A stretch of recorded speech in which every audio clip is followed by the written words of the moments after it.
Of use to regard. Use to regard ये देखिए वास्तव में ट्रांसलेशन के दृष्टिकोण से देखा जाए, कंपटीशन के दृष्टिकोण से देखा जाए तो हर तरीके से यह यूज बड़ा इंपॉर्टेंट साबित होने वाला है। अब देखें यूज टू रिगार्ड का मतलब होने वाला है, मतलब होता है समझा करना। क्या? समझा करना।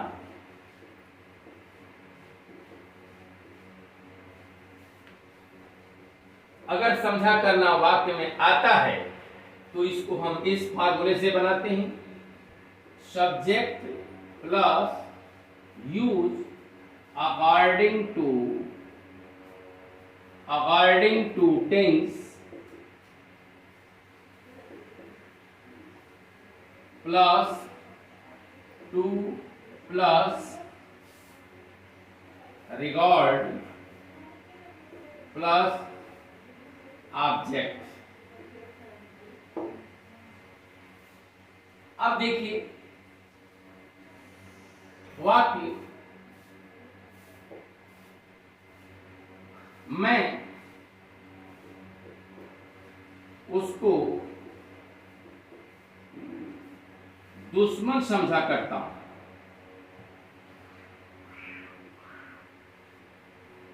दुश्मन समझा करता हूं। देखिए ये है प्रेजेंट इंडेफिनिट टेंस का, और प्रेजेंट इंडेफिनिट टेंस में आप जानते हैं सब्जेक्ट प्लस V1 का यूज होता है। अगर सिंगुलर सब्जेक्ट है तब, वो प्लूरल सब्जेक्ट है तब।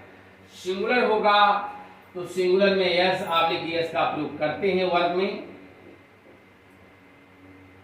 ये आपको समझना है, आप अच्छी बात है, आप जानते हैं।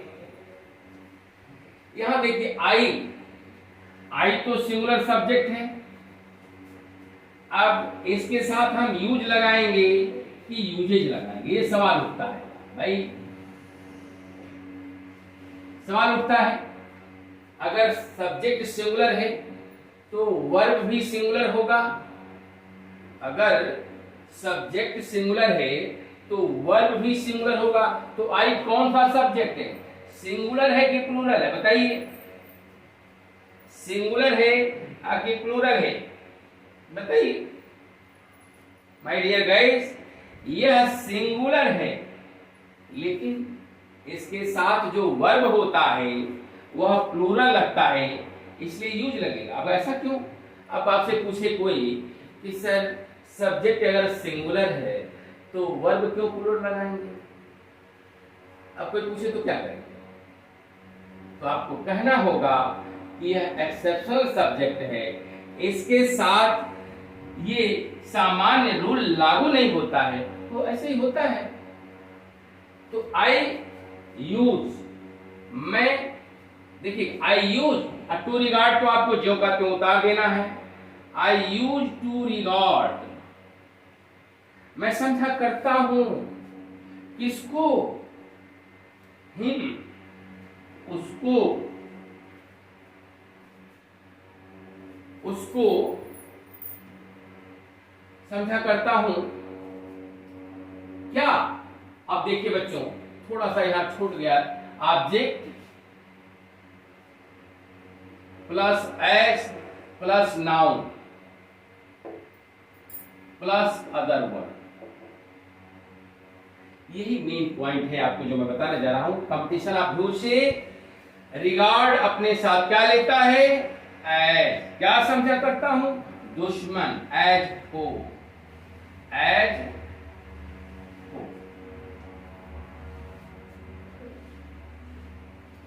हो मीन्स दुश्मन, हो मीन्स दुश्मन, मैं उसको दुश्मन समझा करता हूं। I used to regard him as हो। दूसरी बात, एक और ट्रांसलेशन लीजिए,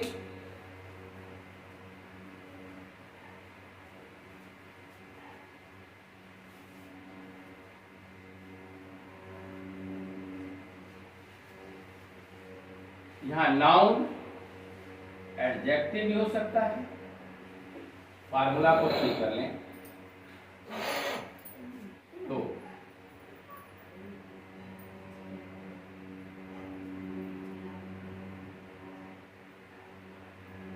वह मुझे बेईमान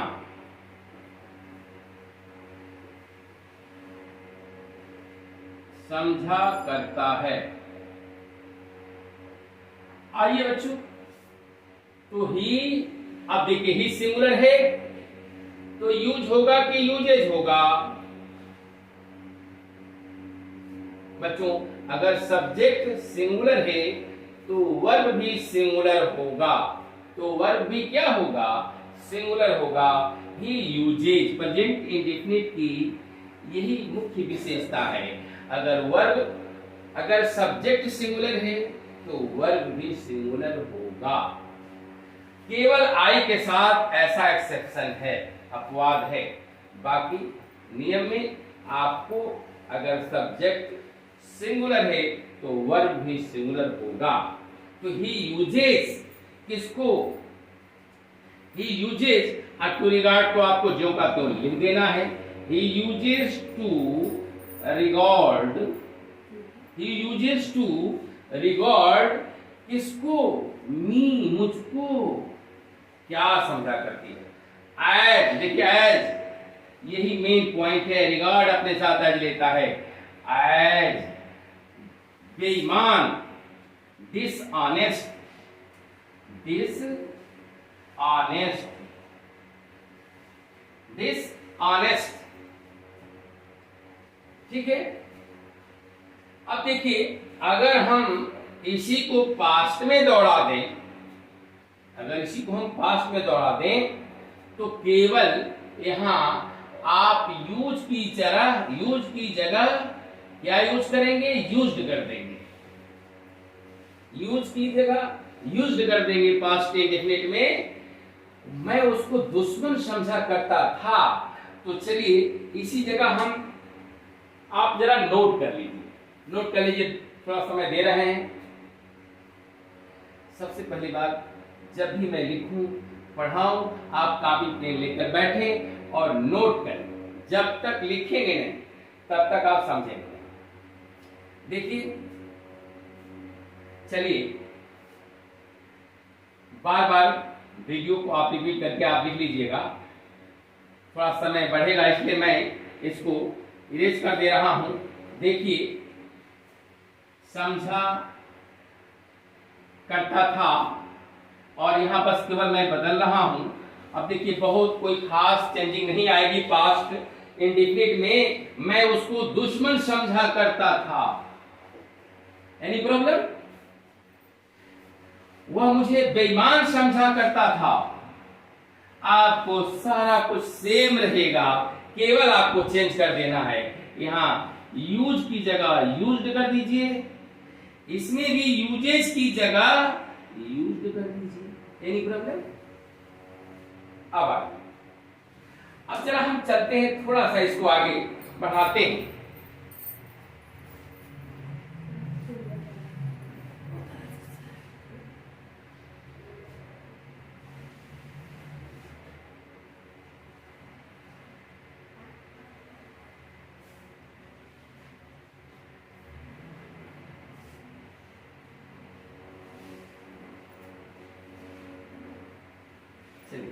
देखिए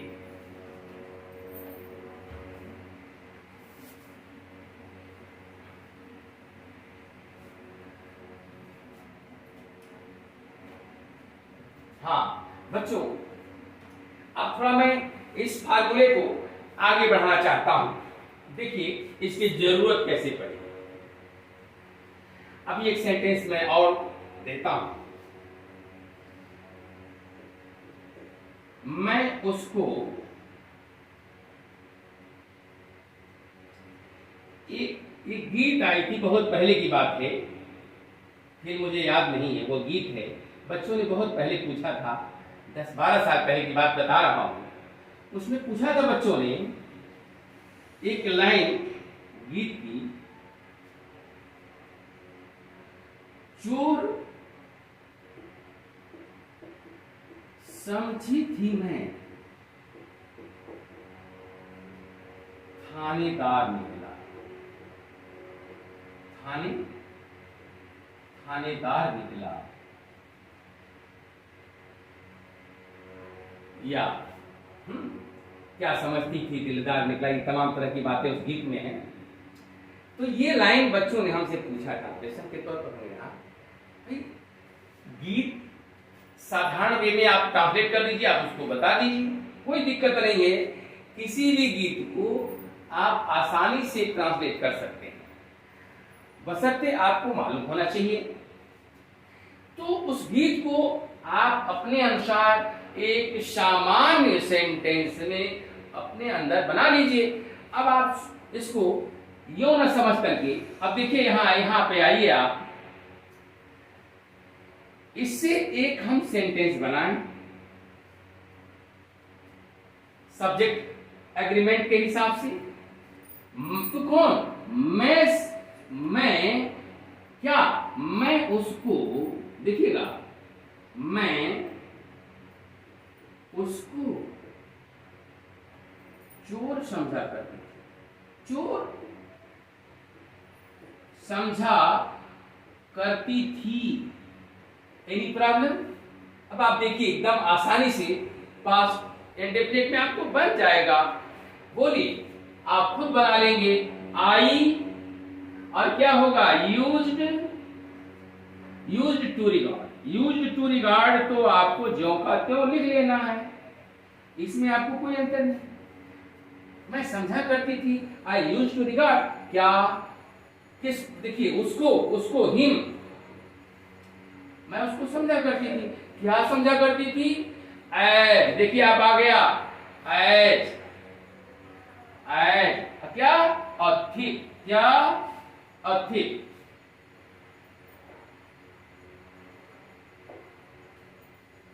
एनी प्रॉब्लम? यहां तक आपको समझ में आ गया। अब जो है थानेदार निकला, इसके लिए हम आपको फार्मूले को हम प्रोग्राम कर रहे हैं, थोड़ा सा आप उसको नोट कर लीजिए, फिर हम आगे आपको ये बढ़ाते हैं। हाँ, चलिए पास करके आप नोट कर लीजिएगा, आगे हम बढ़ाते हैं। तो इसी फार्मूले को हम क्या करते हैं, आगे बढ़ाते हैं।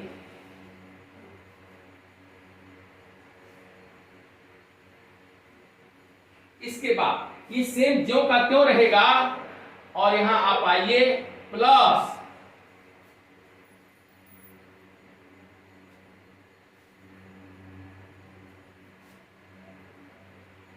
But plus subject plus told out plus to plus be plus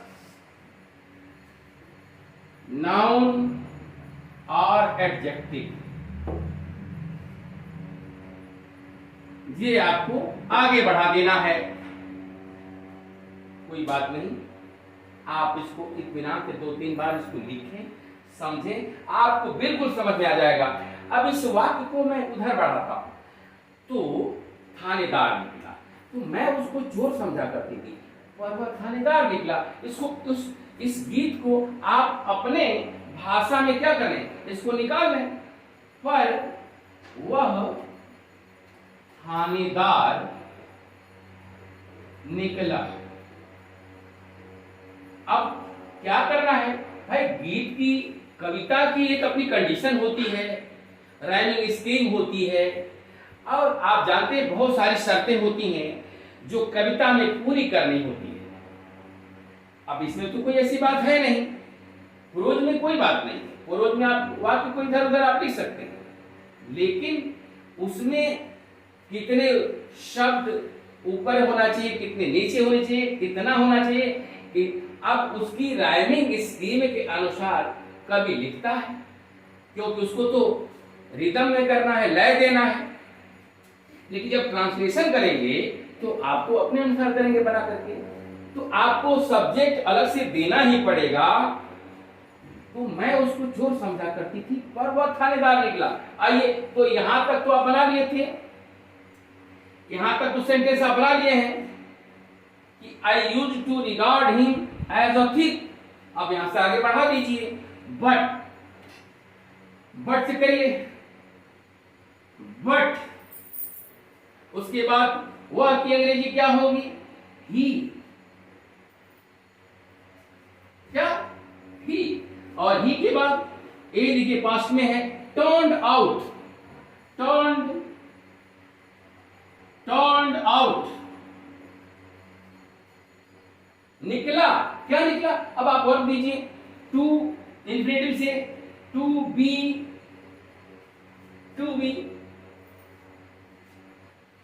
अब देखिए, टू बी थानेदार, इंस्पेक्टर,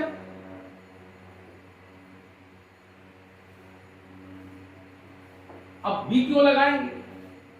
देखिए, जब भी वर्ब, जब भी एडजेक्टिव हो, नाउन हो, उसको वर्ब की तरह अगर यूज करना है तो उसके पहले हमको बी लगाएंगे। जैसे ऑनेस्ट, ईमानदार, अब उसको वर्ब के रूप में कर दीजिए, बी ऑनेस्ट, ईमानदार बनो। आखिर में यूज कैसे करेंगे? तो बी ऑनेस्ट, ईमानदार बनो, तो एडजेक्टिव अथवा नाउन के पहले क्या करना पड़ेगा? आपको बी लगाना पड़ेगा। अब ये आपको बार बार समझना पड़ेगा। तो मैं उसको दुश्मन समझा करता था, वो मैं उसको दोस्त समझा करता था, पर वह गद्दार निकला। आइए इसको भी हम जरा देख लें।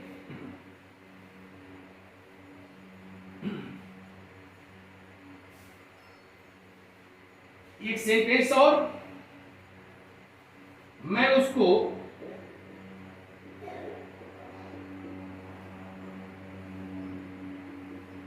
दोस्त समझा करता था,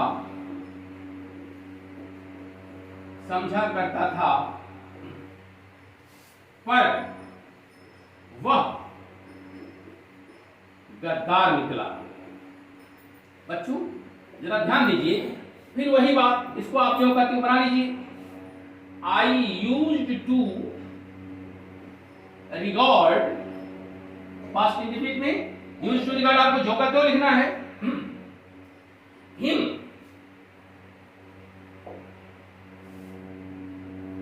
एज अ फ्रेंड, मैं उसको दोस्त समझा करता था। अब यहां निकलिए, वह गद्दार निकला, बट ही टर्न्ड आउट, क्या? टर्न्ड आउट टू बी और क्या? गद्दार और ट्रेटर, TRAITOR, ट्रेटर, गद्दार। अब बच्चों कैसा रहा? इसको बार बार देखें, लाइक करें, सब्सक्राइब करें और इसको बार बार पढ़ें। धन्यवाद।